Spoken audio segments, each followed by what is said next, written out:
To कहानियों की किताब से सीरीज एक प्यारी सी कहानी के साथ एक बार फिर हाजिर हूँ, जिसका नाम है चार मोमबत्तियाँ। एक बार की बात है, रात का समय था। चारों ओर घुप अंधेरा छाया हुआ था। केवल एक ही कमरा प्रकाशित था। वहाँ चार मोमबत्तियाँ जल रही थी। चारों मोमबत्तियाँ एकांत देख आपस में बातें करने लगी। पहली मोमबत्ती बोली, मैं शांति हूँ। जब मैं इस दुनिया को देखती हूँ तो बहुत दुखी होती हूँ। चारों ओर आपाधापी, लूट खसोट और हिंसा का बोलबाला है। ऐसे में यहाँ रहना बहुत मुश्किल है। मैं अब यहाँ और नहीं रह सकती। इतना कहकर मोमबत्ती बुझ गई। दूसरी मोमबत्ती भी अपने मन की बात कहने लगी। मैं विश्वास हूँ। मुझे लगता है झूठ, धोखा, फरेब, बेईमानी मेरा वजूद खराब करते आ रहे हैं। ये जगह अब मेरे लायक नहीं रही। मैं भी जा रही हूँ। इतना कहकर दूसरी मोमबत्ती भी बुझ गई। तीसरी मोमबत्ती भी दुखी हुई और वह बोली, मैं प्रेम हूँ।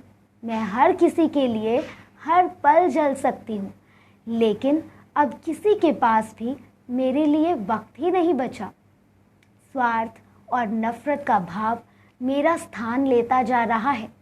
लोगों के मन में अपनों के प्रति भी प्रेम भावना नहीं बची। अब ये सहना मेरे बस की बात नहीं। मेरे लिए भी जाना ही ठीक होगा। ये कहकर तीसरी मोमबत्ती भी बुझ गई।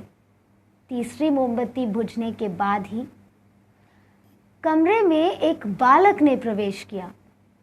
मोमबत्तियों को बुझता देख उसे बहुत दुख हुआ।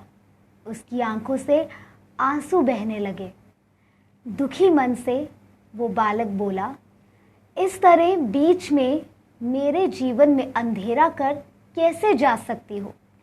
तुम्हें तो अंत तक पूरा जलना था, लेकिन तुमने तो मेरा साथ ही छोड़ दिया। अब मैं क्या करूँगा? बालक की बात सुन चौथी मोमबत्ती बोली, घबराओ नहीं बालक, मैं आशा हूँ और मैं तुम्हारे साथ हूँ। जब तक मैं जल रही हूँ, तुम मेरी लौ से दूसरी मोमबत्तियों को जला सकते हो। चौथी मोमबत्ती की बात सुनकर बालक का विश्वास फिर से बन गया। उसने आशा के साथ शांति, विश्वास और प्रेम को उन्हें प्रकाशित कर लिया।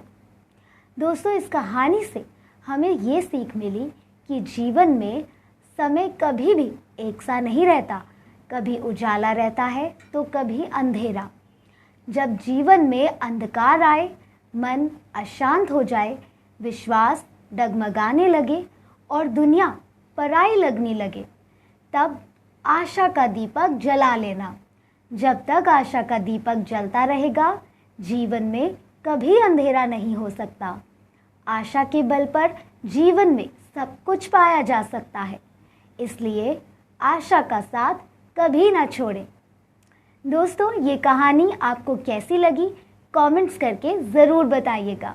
वीडियो को लाइक और शेयर करना भी ना भूलें और आपके पास भी अगर कोई कहानी हो तो ज़रूर शेयर कीजिए पब्लिक दिलासा चैनल @gmail.com पर। और हाँ, पब्लिक दिलासा चैनल को सब्सक्राइब करना ना भूलें। See you again. Take care.